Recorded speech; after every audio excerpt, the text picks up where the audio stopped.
Hello everybody, how are you all. आज हम chapter 5 कक्षा 10वीं की जो हमारी मैथ्स की बुक है एनसीईआरटी की, उसमें एक्सरसाइज 5.1 शुरू कर रहे हैं। देखिए इसमें क्या है कि समांतर श्रेणी पढ़ना है हमें। क्या पढ़ना है? समांतर श्रेणी। तो समांतर श्रेणी क्या होती है? देखिए समांतर श्रेणी की परिभाषा ये कहती है कि इसके प्रत्येक पद के मध्य जो अंतर होता है वो समान रहता है ना। तो इसके जो पद होते हैं वो A1, A2, A3 और इस प्रकार से कहाँ तक जाएंगे N, और इसके आगे तक भी जाएंगे। ठीक है, तो एक समांतर श्रेणी होती है। अब इसमें जो पहला पद होता है वो होता है A, दूसरा पद होता है A+D, तीसरा होता है A+2D, और इस प्रकार से जो nवां पद होता है वो होता है A+n-1 इंटू डी, और इसी प्रकार आगे। ठीक है, तो यहाँ जो है A आपका प्रथम पद तथा D जो है वो क्या होता है? सार्वंतर होता है। क्या होता है? सार्वंतर। ठीक है, मतलब यदि किन्हीं भी दो पदों के बीच का अंतर एक समान होता है जो कि D होता है, तो जो श्रेणी होती है वो समांतर श्रेणी होती है। ठीक है, अब ये सवाल देखिए क्या लिखा है। प्रत्येक किलोमीटर के बाद टैक्सी का किराया, जबकि प्रथम किलोमीटर के लिए किराया 15 रुपये है और प्रत्येक अतिरिक्त किलोमीटर के लिए किराया 8 रुपये है।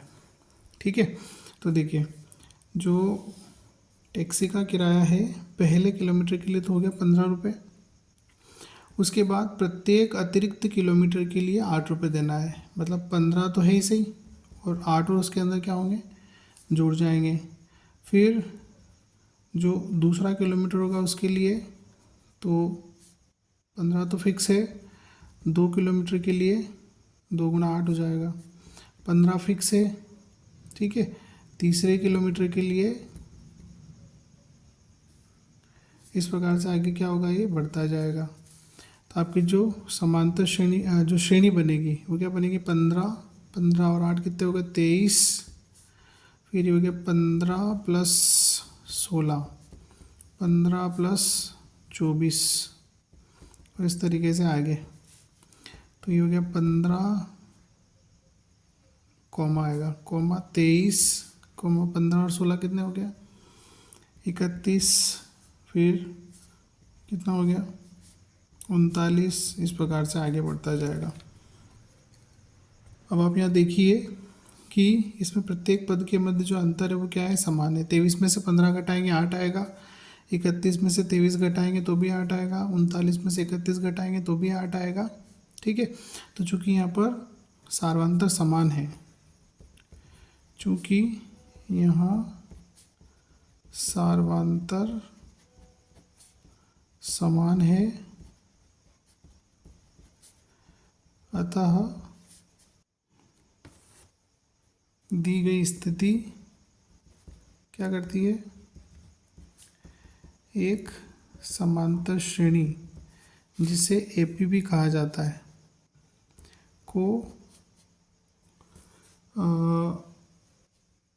प्रदर्शित करती है, बताती है, या एपी है। ठीक है, तो एक बहुत ही आसान प्रश्न है ये। ठीक है, ये जो है इतना ये हमने समांतर श्रेणी को समझा है। ये जनरल जो नॉलेज है हमारा श्रेणी को लेकर, समांतर श्रेणी को लेकर, वो है जो कि आगे के प्रश्नों में हमें काम आएगा। Thanks for watching. वीडियो को लाइक करें, चैनल को सब्सक्राइब करें। Thank you.